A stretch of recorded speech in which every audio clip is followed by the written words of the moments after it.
미라클 모닝. 이 시간은 디모데후서 1장 1절부터 7절 말씀을 통해서 성경책 읽어주는 엄마라는 제목으로 말씀을 전하겠습니다. 일본의 여류 작가인 시오노 나나미는 1937년생으로 여든이 훨씬 넘은 분입니다. 역사 평살가로 소설가로 우리에게 알려진 작품은 무엇보다 로마인 이야기 시리즈가 있습니다. 그녀는 세계적인 작가입니다. 그런데 비록 남편과 이혼은 하였지만 외아들을 키우는데 혼신을 다한 엄마였습니다. 그녀는 세계적인 작가보다 엄마 노릇이 중요하다고 생각합니다. 그래서 시오노 나나미는 역사의 흥망성쇠 속에서 훌륭한 어머니가 누구인가 그 어머니상을 찾았습니다. 잘난 자식에게 영향력을 행사할 수 있는 더 잘난 엄마를 그녀는 꿈꿨던 것입니다. 아이가 어렸을 때 오전에만 일을 하고 오후 시간엔 아이와 함께 보내려고 작정을 했는데 그마저도 시간을 내기가 어려웠다고 합니다. 시오노 나나미가 쓴 책 가운데 신의 대리인이라는 책은 1972년도에 나온 책입니다. 그런데 그 다음 책은 1980년도에 나온 책으로 바다의 도시 이야기라는 책입니다. 8년의 공백이 있죠? 그 8년의 휴직 기간이 아이를 잘 키우기 위해서 그랬다고 합니다. 세계적인 작가 자리보다 엄마 역할을 더 중요하게 여겼기 때문입니다. 제가 왜 시오노 나나미를 꺼내느냐면 세계적인 작가가 역사 속에서 유능한 어머니 세 사람을 찾아냈다는 것을 보기 위해서입니다. 시오노 나나미가 꼽은 역사 속 유능한 어머니, 첫째가 알렉산드로스 대왕의 어머니 올림피아입니다. 기원전 356년서부터 323년경의 여인입니다. 역사상 가장 위대한 정복자로 꼽히는 인물이 바로 알렉산더죠. 그런데 그런 역사적 인물이 나오기까지 그 뒤에는 그의 엄마인 올림피아가 있었습니다. 그녀는 정말 아들을 교육하는데 정열적인 여인이었습니다. 그녀는 어려서부터 호메로스의 일리아스를 읽어주었습니다. 그녀는 아들에게 책 읽어주는 엄마였습니다. 트로이 전쟁 때 활약한 영웅들의 이야기를 듣고 소년 알렉산드로스는 자기도 이런 영웅들처럼 되고 싶다고 생각했을 듯합니다. 오리엔트 원정 때 출전하면서는 어머니와 편지를 주고받으며 정치나 군사 문제에 대해 그의 어머니 올림피아에게 조언까지 들었을 정도입니다. 책 읽어주는 엄마의 영향력은 역사에까지 미칠 수 있습니다.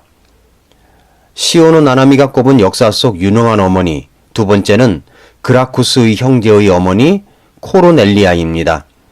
로마의 개혁 정치가 그라쿠스 형제, 티베리우스 그라쿠스, 가이우스 그라쿠스의 어머니 코르넬리아는 제2차 포에니 전쟁의 영웅인 스키피오 아프리카누스의 딸입니다. 코르넬리아는 당시 로마 교양인의 자격으로 통했던 그리스어에 능통한 지식인이기도 하였습니다.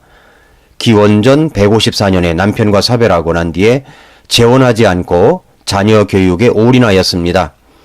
코르넬리아의 집에 로마의 내노라 하는 기부인들이 모여 각자 자기네 집에서 가장 자랑스러운 보석을 소개하는 시간이 있었습니다.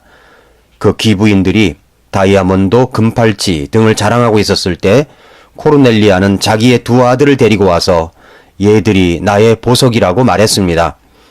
홀어머니 밑에서 경제적 어려움을 겪고 있었을 때 아들들에게 긍지와 자신감을 심어준 현장 교육이었습니다. 자식을 자랑스러운 보석으로 키운 어머니 밑에서 역사 속의 인물이 나왔습니다. 시오노 나나미가 꼽은 세 번째 역사 속 유능한 어머니는 율리우스 카이사르의 어머니 아우렐리아입니다. 기원전 100년경에 세계 최초로 제왕절개를 해서 카이사르를 낳았습니다. 그녀는 독서가 취미였습니다. 아들 역시 독서광으로 키웠습니다. 카이사르의 독서량은 당대 역시 최고의 지식인 키케로가 놀랄 정도였습니다. 오전에 책을 읽고 오후에는 반드시 운동을 하였습니다. 카이사르가 15살 때 아우렐리아는 남편을 잃었습니다. 그러나 그녀는 재혼을 장려하는 로마의 풍습을 거부하고 평생 카이사르의 든든한 조력자 역할을 합니다. 카이사르는 어머니에게 고도의 정치적인 상담까지 했습니다. 이렇게 시오는 아나미는 역사 속 유능한 어머니가 누구인가를 찾아내어 자신에게 적용을 하였습니다. 자식에게 책을 읽어주는 엄마는 자녀를 훌륭하게 키워낼 수 있습니다. 지금까지는 역사 속 훌륭한 어머니를 찾아낸 것이고 이제 성경 속 훌륭한 어머니를 찾아내 볼까요? 저는 오늘 본문에 디모데의 어머니 유니게와 할머니 로이스를 소개하고 싶습니다. 아마도 할머니의 신앙이 그의 딸인 유니게에게 그리고 디모데에게 간 것이 아닌가 싶습니다. 디모데후서 1장 1절부터 5절을 생각하면서 들어보시기 바랍니다. 하나님의 뜻으로 말미암아 그리스도 예수님 안에 있는 생명의 약속에 따라 예수 그리스도의 사도가 된 바울은 나의 극진히 사랑하는 아들 디모데에게 편지하노니 하나님 아버지와 그리스도 예수 우리 주로부터 은혜와 긍휼과 평강이 있기를 원하노라.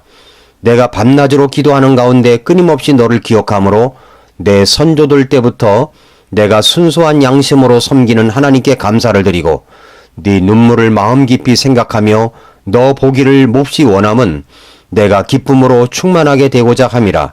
내가 네 속에 있는 꾸밈없는 믿음을 회상하노니 그것은 먼저 네 할머니 로이스와 네 어머니 유니게 속에 있었으며 네 속에도 있는 줄을 내가 확신하노라 라고 말씀했습니다.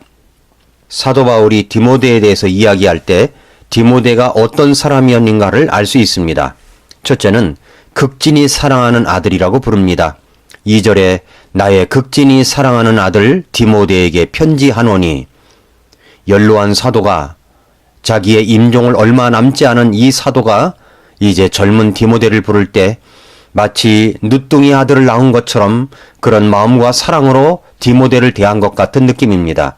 그냥 사랑하는 아들이라고 하지 않았습니다. 극진히, dearly 라고 했습니다. 둘째는 기도할 때마다 끊임없이 기억되는 인물이었습니다. 내가 밤낮으로 기도하는 가운데 끊임없이 너를 기억함으로 누군가의 기억 속에 소중한 사람으로 자리 잡고 있다는 것은 정말 보람있고 기쁜 일입니다. 사도 바울의 사역 속에서 끊임없이 늘 생각나고 기억되는 인물, 디모데입니다.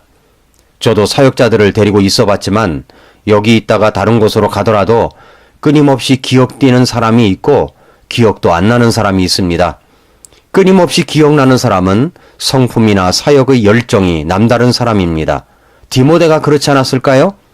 셋째, 그뿐만 아니라 사도 바울은 디모데가 늘 보고 싶은 사람이었습니다. 내가 밤낮으로 기도하는 가운데 끊임없이 너를 기억함으로 내 선조들 때부터 내가 순수한 양심으로 섬기는 하나님께 감사를 드리고 네 눈물을 마음 깊이 생각하며 너 보기를 몹시 원함은 내가 기쁨으로 충만하게 되고자 함이라 라고 했습니다. 사도 바울은 디모데가 보고 싶었습니다. 만나고 싶었습니다. 디모데를 만나면 무엇보다 기쁘기 때문이었습니다. 누군가 나를 만나면 늘 기쁘다고 하는 사람이 있다면 그런 사람은 성공한 사람입니다. 사도 바울은 지금 어떤 상황에서 이 편지를 쓴 것입니까? 사도 바울의 마지막 서신입니다. 이제 곧 바울은 죽음의 그림자가 오고 있다는 것을 알아차렸습니다. 그 순간 보고 싶은 사람, 디모데였습니다. 디모데후서 4장 21절에 보면 편지를 끝내면서 너는 겨울이 오기 전에 오도록 힘쓰라고 말합니다. 넷째로 꾸밈없는 믿음이 있는 사람이라는 것을 인정했습니다. 내가 네 속에 있는 꾸밈없는 믿음을 회상하노니 꾸밈이 없다는 말은 가식적이지 않다는 말입니다. 위선적이지 않다는 말입니다. 배우가 탈을 쓰고 연기를 하듯 그렇지 않다는 말이죠. 디모데는 순수하고 꾸밈없는 믿음이 있었습니다. 디모데는 어떻게 이런 믿음의 소유자가 되었을까요? 어떻게 이런 소중한 사람이 될 수 있었을까요? 사도 바울은 그것을 자신이 제자를 잘 키워서 그렇게 되었다고 하지 않았습니다.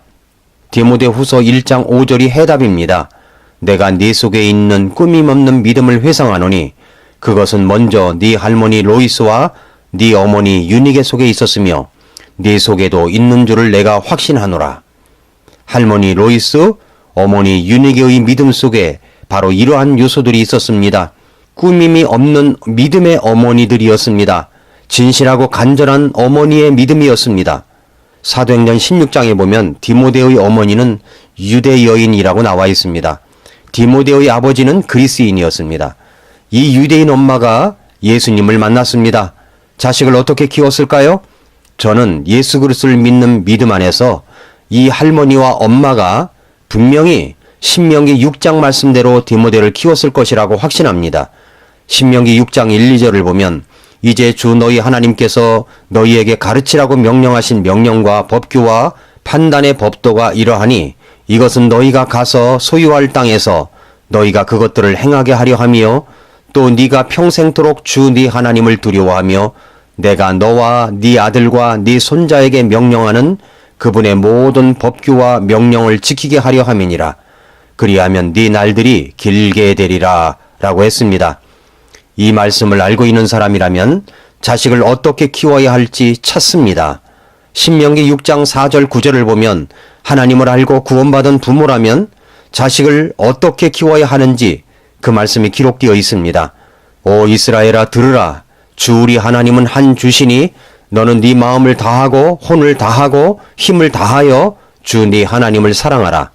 이날 내가 네게 명령하는 이 말씀들을 네 마음속에 두고 너는 그것들을 네 자녀들에게 부지런히 가르치며 네가 네 집에 앉을 때에든지 길을 걸을 때에든지 누울 때에든지 일어날 때에든지 그것들을 말할 것이며 너는 또 그것들을 네 손에 메어 표적으로 삼고 네 눈 사이에 두어 이마의 표로 삼으며 또 네 집의 기둥과 네 문에 기록할지니라 라고 했습니다. 여러분이 구원받은 사람이 분명하다면 주님을 사랑하는 마음이 클 것입니다. 그렇다면 우리는 하나님의 말씀에 대해서 먼저 내 자신이 그 말씀들을 마음속에 두는 사람이 되어야 합니다. 그리고 그 말씀을 내 자녀들에게 부지런히 가르쳐야 합니다. 집에 앉아 있을 때, 길을 걸어갈 때, 잠자려고 누울 때, 그리고 아침에 일어날 때. 사랑하는 애청자 여러분, 엄마가 자녀에게 하나님의 말씀을 읽어줄 때 어떤 일이 일어날까요? 그 아이는 그 말씀이 마음에 가득하게 됩니다. 디모데처럼 사랑스러운 모습으로 누군가에게 늘 좋은 모습으로 기억되는 사람으로 기쁨을 주는 사람으로 보고 싶은 사람으로 꾸밈이 없는 믿음의 소유자로 자라게 될 것입니다. 자녀에게 책을 읽어주십시오. 특별히 책 중에 책인 성경책을 읽어주십시오. 자녀가 다 성장했다고요? 출가했다고요? 그렇다면 손자, 손녀에게 읽어주십시오. 아니, 여러분 자신에게 읽어주십시오. 하나님의 말씀은 생명력이 있는 살아있는 말씀입니다. 성경책 읽어주는 엄마가 역사를 만들어갈 위대한 엄마입니다. 오늘도 미라클 모닝입니다.